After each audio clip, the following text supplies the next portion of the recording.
What is the thing that surprised you the most when you traveled to a country you had never been to before? My first trip to New York. Entering the subway, someone walked in front of another person, causing them to break their stride for a fraction of a second, which led to the following exchange without pause or hesitation from either party. Shouted at each other as they walked in opposite directions. "You're an asshole. Your mother's an asshole. You don't even know who your mother is. She knows you're an asshole." Fade. My first time in New York City, I was walking in Times Square around 3 in the afternoon. As you can imagine, there were tons of people around. So I'm walking, and I hear very loudly, "Dildos. Dildos. 2 for $5. This caught my attention. So I go over to the small crowd to get a look. They were gathered around a guy who had a paper grocery bag sitting on the sidewalk that was full of dildos. I walked on after a few seconds, but I still think about moment on a regular basis. Northwestern Australia. I knew it had a reputation for being ridiculously hot, but legitimately didn't know Earth got that hot and humid. I thought I was going to pass out leaving the airport. Stepping off the plane in Darwin feels like a hot, wet duvet has been draped over your person. My mum used to live in Cairns until she moved to Bali because she actively likes humidity, and I always said that when you get off the plane it feels like someone has thrown a hot, wet towel over your head and they expect you to breathe through it somehow. That it's possible to weave through Cairo traffic with the skill of a seasoned rally driver while driving a manual transmission car, frequently using the horn and sipping tea by holding the saucer, not the cup, at the same time. Shout out to our taxi driver in Cairo. This reminds me of when I went to Cairo. We came out of the train station and couldn't work out how the hell we were supposed to cross like 6 lanes of traffic that didn't seem to follow any road rules. A nice man took pity on us and just stuck his arm out and started walking across all 6 lanes. The cars all stopped. No one beeped, and we scurried after him with our rucksacks. Still blows my mind. Same in Vietnam. Walk slowly in a straight line with no stopping or sudden movements and you can cross 8 lanes of cars, buses, and mopeds racing through the streets of Saigon. That was the closest I'll ever get to a trust the force moment. I'm one with the force is with me.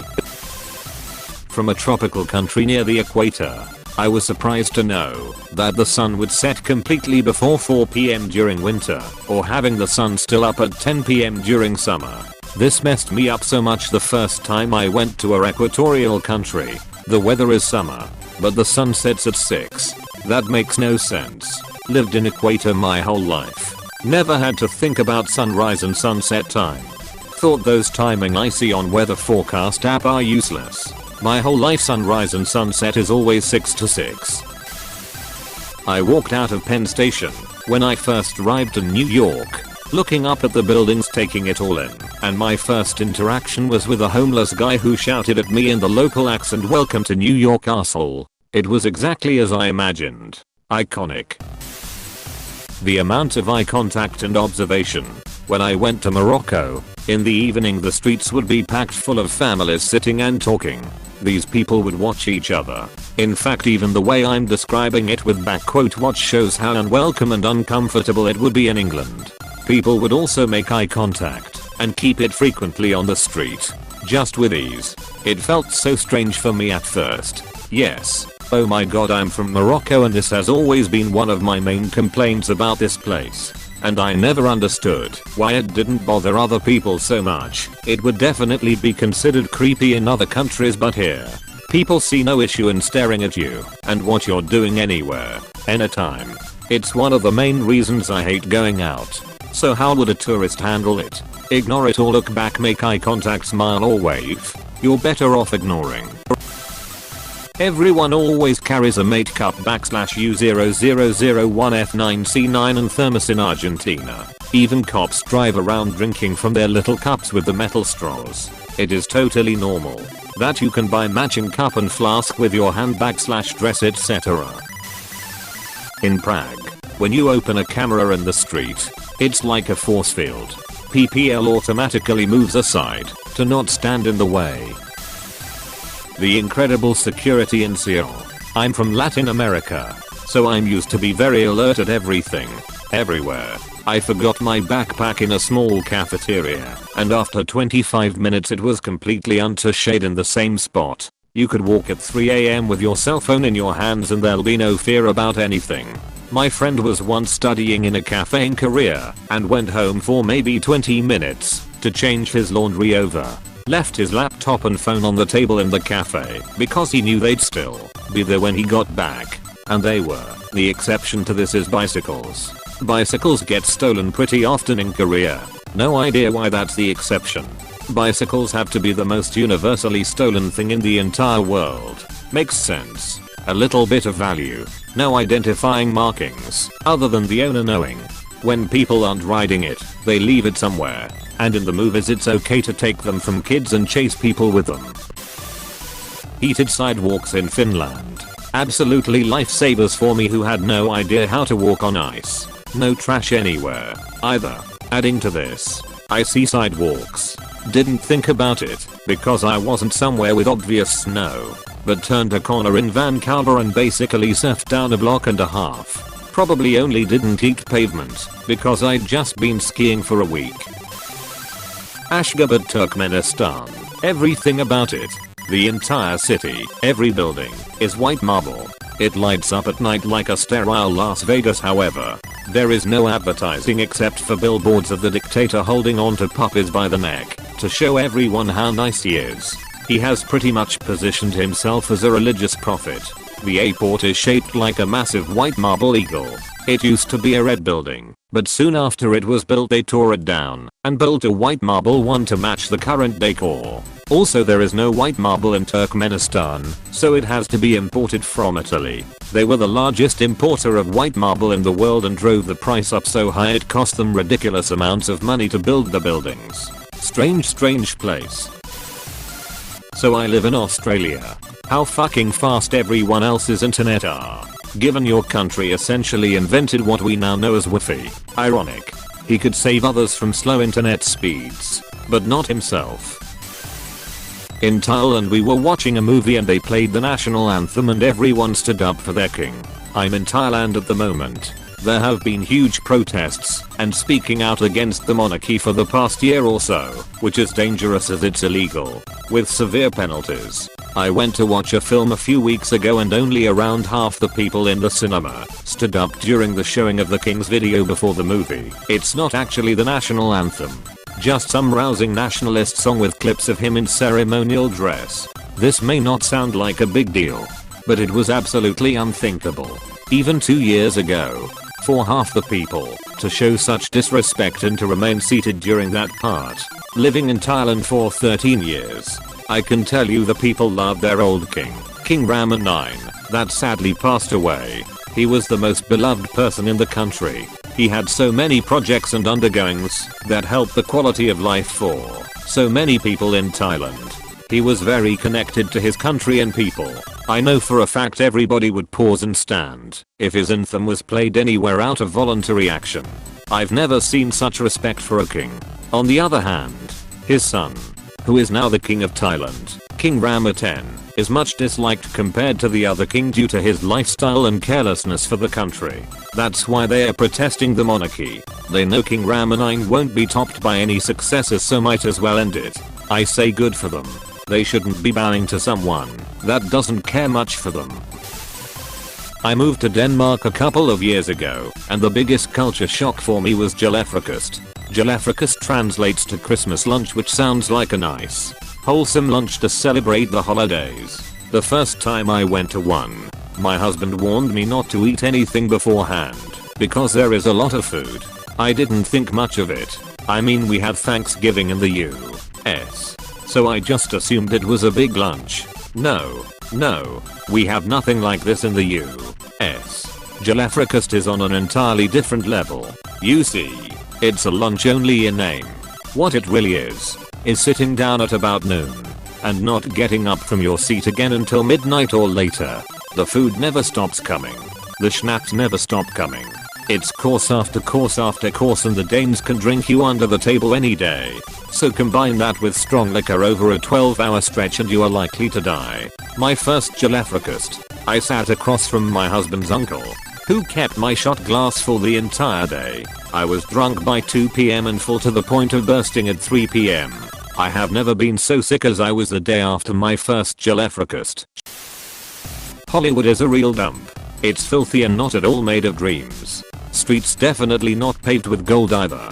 My wife absolutely loved California and it's her favorite place in the world so far. The last day she wanted to see Hollywood, I tried telling her. I went to the Caribbean when I was younger to some of the smaller islands, and I was shocked by the level of poverty that exists there. This was almost 20 years ago now, so could be different today, but at the time pre-internet, and being young and naive, all I'd ever seen about the Caribbean was the white sand beaches on TV, but it was quite an intense experience.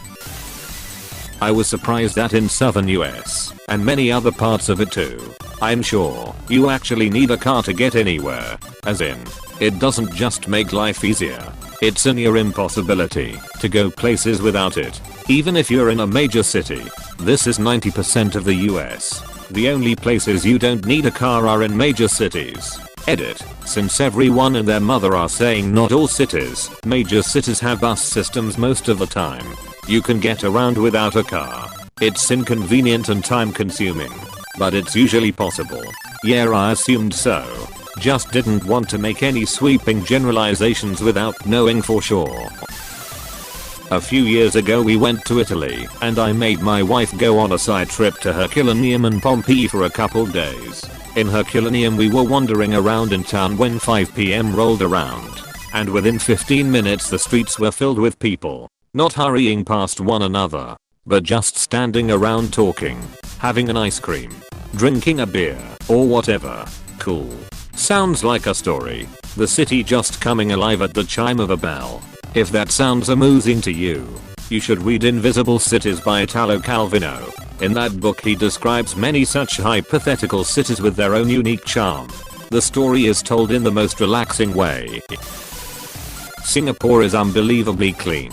As soon as I stepped out of the plane, I swear I did not see a single speck of dust at their airport. Even the toilets were squeaky clean and completely dry. Every day I go out to explore the city by foot and come back to the hotel with almost no dirt on the soles of my shoes.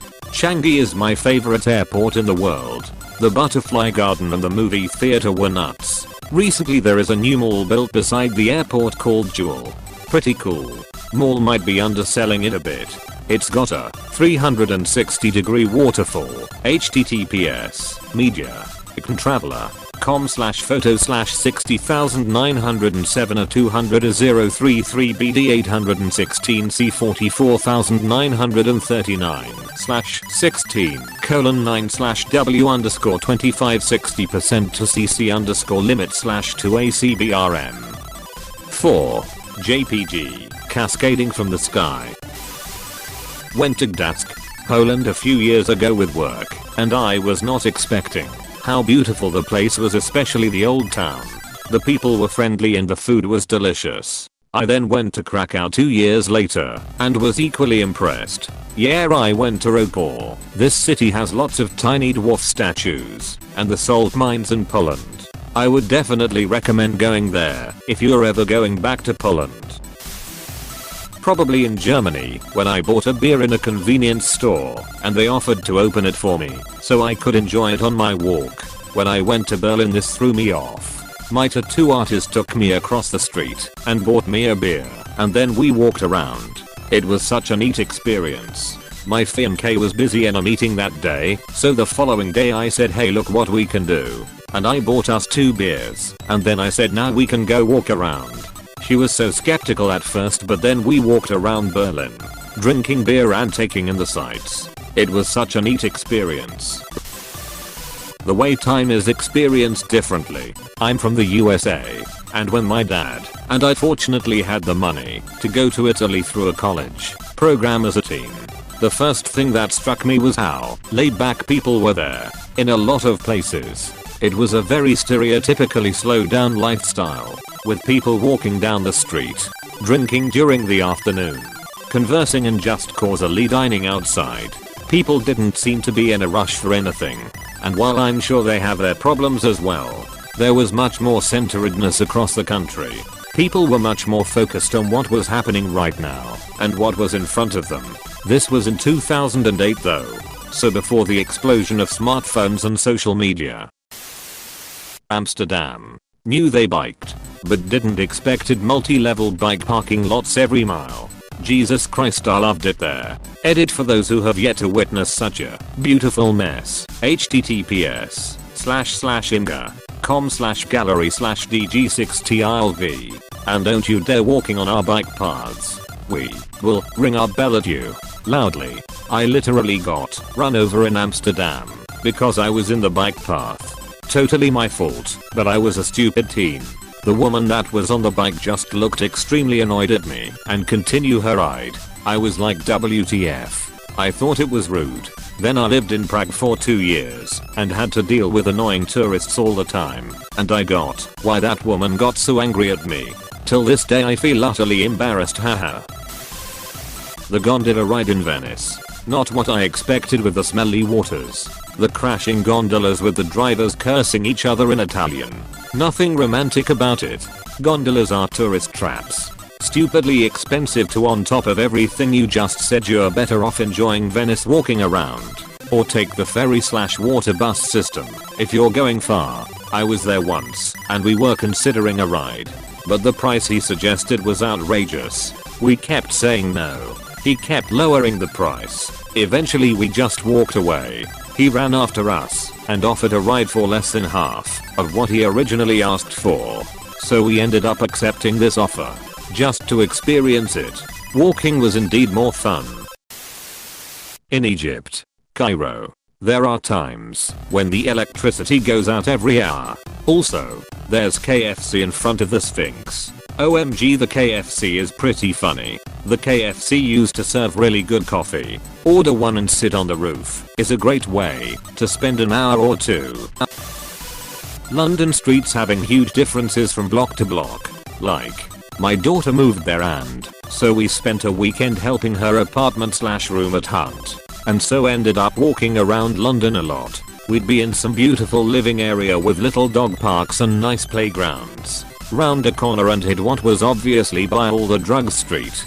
Walk a bit more and you're in a business area with super clean streets and well manicured grass areas. Hit the next street and get ready for the smell of pee and beer.